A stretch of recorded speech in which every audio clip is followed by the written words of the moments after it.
साथियों नमस्कार। आप सभी का हमारे इस YouTube चैनल राजविका एकेडमी में बहुत बहुत स्वागत है। यदि आप शिक्षक पात्रता परीक्षा की तैयारी कर रहे हैं तो ये वीडियो आपके लिए ही है। यदि आप हमारे चैनल पर नए हैं तो हमारे चैनल को सब्सक्राइब करें ताकि इसी प्रकार के वीडियोस आप तक आसानी से पहुंच सकें। साथियों, पीयर लर्निंग के बारे में आपने सुना होगा। ये पीयर लर्निंग क्या होती है, इसकी आवश्यकता क्यों पड़ी और यह पद्धति किस समय काम आती है। तो साथियों, आज हम जानेंगे पीयर लर्निंग क्या है और इसके क्या फ़ायदे हैं।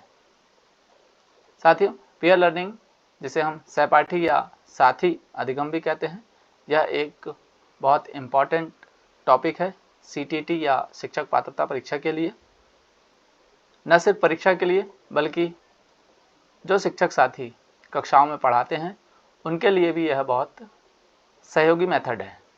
तो पीयर लर्निंग क्या होता है जान लेते हैं। पीयर लर्निंग का अर्थ। तो पीयर लर्निंग क्या होती है? बच्चे अपने साथियों या पीयर्स के साथ मिलकर सीखते हैं और एक दूसरे से ज्ञान, कौशल और अनुभव साझा करते हैं। साथियों, इसे सक्रिय और सहयोगात्मक अधिगम के रूप में भी देखा जाता है। अब इसकी आवश्यकता क्यों पड़ी?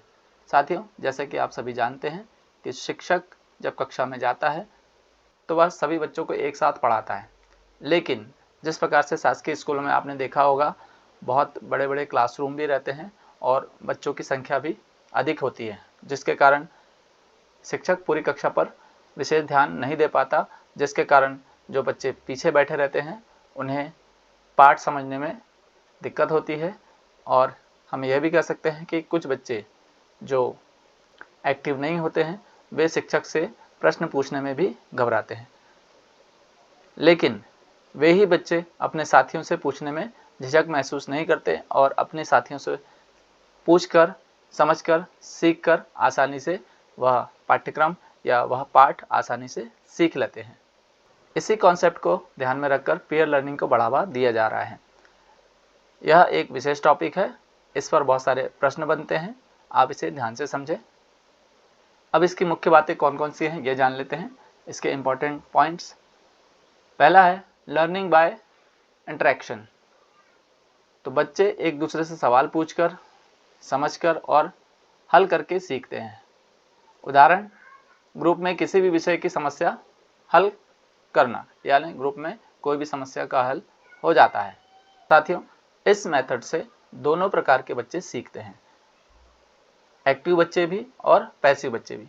एक्टिव बच्चे इस प्रकार से सीखते हैं कि जब पैसिव बच्चे या जो एक्टिव नहीं होते वे बच्चे किसी एक्टिव बच्चे से कोई सवाल पूछते हैं तो एक्टिव बच्चा उसने जो कक्षा में समझा है वह उसे और अच्छे से समझकर पैसिव बच्चे को समझाता है, जिससे कि उस बच्चे को भी समझ में आता है और जो एक्टिव बच्चा होता है उसे वह सवाल या वह पाठ बहुत अच्छे से समझ में आ जाता है। दूसरा बिंदु देख लेते हैं, सोशल स्किल्स डेवलपमेंट। तो इससे क्या होता है? बच्चे सहयोग, बातचीत और टीम वर्क से सीखते हैं। दूसरा है यह उनकी सामाजिक और भावनात्मक विकास में मदद करता है। तो बच्चे का यहाँ पर सोशल स्किल्स डेवलपमेंट भी होता है। Active participation. तो एक्टिव पार्टिसिपेशन पैसिव सुनने के बजाय बच्चे खुद सक्रिय रूप में सीखते हैं। यहाँ पर आप देख सकते हैं बच्चे निष्क्रिय होकर सुनने के बजाय खुद सक्रिय होकर सीखते हैं। इससे सीखने में गहरी समझ आती है। अगला है टीचर एज अ फैसिलिटेटर। तो यहाँ पर शिक्षक जो होता है वह एक गाइड और एक मेंटर की भूमिका निभाते हैं। इसमें बच्चे के बीच बातचीत को नियंत्रित और प्रोत्साहित करते हैं। तो इससे क्या होता है? बच्चे के अंदर झिझक खत्म हो जाती है और वह बहुत अच्छे से प्रश्न पूछने लगते हैं। अब सीटीटी के संदर्भ में जो कीवर्ड्स हैं उसे देख लेते हैं। कोलैबोरेशन, इसका अर्थ होता है सहयोग। कोऑपरेटिव लर्निंग, इसका अर्थ होता है मिलजुल कर सीखना। डिस्कशन, इसका अर्थ होता है चर्चा करना। ग्रुप एक्टिविटीज़, इसका अर्थ होता है समूहगत गतिविधियाँ। अब सीटीटी में या शिक्षक पात्रता परीक्षा में एग्जाम्पल कैसे पूछे जाते हैं ये देख लेते हैं। पीयर लर्निंग के क्या लाभ हैं, किंतु प्रश्न की भाषा शैली कैसी होगी, पीयर लर्निंग इनमें से कौन सी नहीं है। तो यहाँ पर आपको जो प्रश्न पूछे जाएंगे उसमें आपको 4 ऑप्शन दिए रहेंगे और 3 उसमें से सही रहेंगे और 1 उसमें से गलत आएगा जो कि उसका सही आंसर होगा। तो यहाँ पर हम जान लेते हैं पीयर लर्निंग के कौन कौन से लाभ हैं।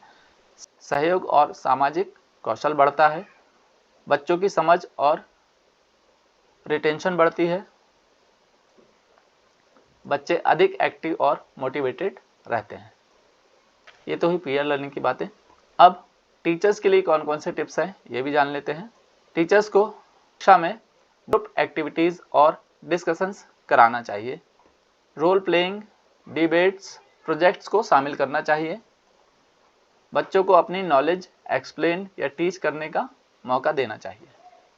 अब पीयर लर्निंग को एक वाक्य में जान लेते हैं। पीयर लर्निंग का जो रिवीजन है, पीयर लर्निंग बच्चे अपने साथियों से मिलकर सीखते हैं और सामाजिक व शैक्षिक दोनों तरह से विकसित होते हैं। साथियों, अभी यहाँ पर आपने शिक्षक पात्रता संबंधी एक बहुत ही महत्वपूर्ण टॉपिक देखा, पीयर लर्निंग। इसी प्रकार के वीडियोस देखने के लिए बने रहें हमारे साथ। यदि आप हमारे चैनल पर नए हैं तो हमारे चैनल को सब्सक्राइब करें ताकि इसी प्रकार की वीडियोस आप तक पहुंच सके। मिलते हैं नेक्स्ट वीडियो में। Thank you. जय हिंद, जय भारत।